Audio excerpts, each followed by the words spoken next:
Kenapa klaim asuransi ditolak? 98% klaim asuransi ditolak, nasabah pasti marah, kecewa, sedih, dan kesel. Then, why klaim asuransi gue ditolak? Ada beberapa hal yang perlu kita ketahui. Nomor 5 itu pengalaman nasabah gue. Yang pertama, produk yang dibeli dan diklaim itu nggak sesuai. Makanya banyak teman-teman agent bilang, lu tahu nggak polis lu apa? Yang kedua, polis dan manfaat atau produk yang di dalam polis semuanya aktif. Ketentuan-ketentuan umum, contoh bunuh diri itu nggak termasuk, melakukan tindak pidana itu juga nggak termasuk. Ada case artis yang anaknya nabrak karena itu belum cukup umur dan akhirnya klaim asuransi ditolak. Itu salah satunya. Yang kelima, masa tunggu. Nah ini yang paling penting, nasabah gua ditolak karena masa tunggu. Masa tunggu itu ada banyak jenisnya. Nanti gua akan masuk ke pengalaman pribadi gua.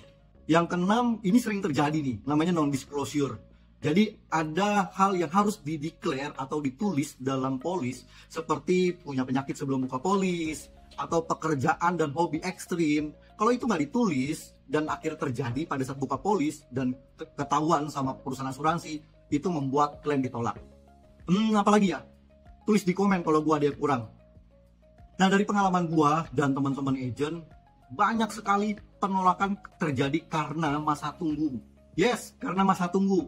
Jadi masa tunggu itu adalah ketentuan dari satu produk. Jadi berbeda-beda.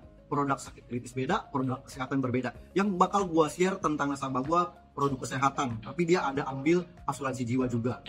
Nasabah gua buka polis di Desember 2019.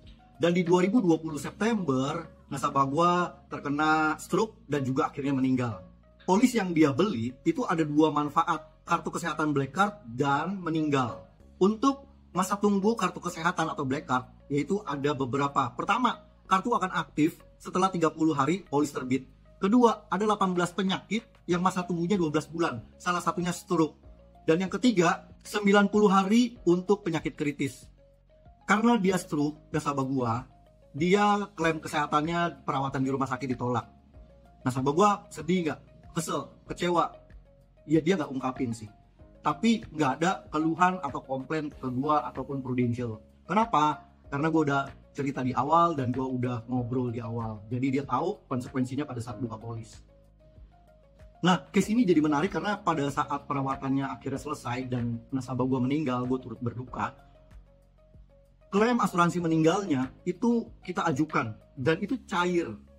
Di situ nasabah terbantu. Jadi makanya nggak 100% semua klaim itu ditolak. Tergantung gitu ya. Dalam satu polis ada berapa manfaat. Apakah semuanya ditolak atau sebagian ditolak? So, balik ke awal. Kenapa klaim ditolak?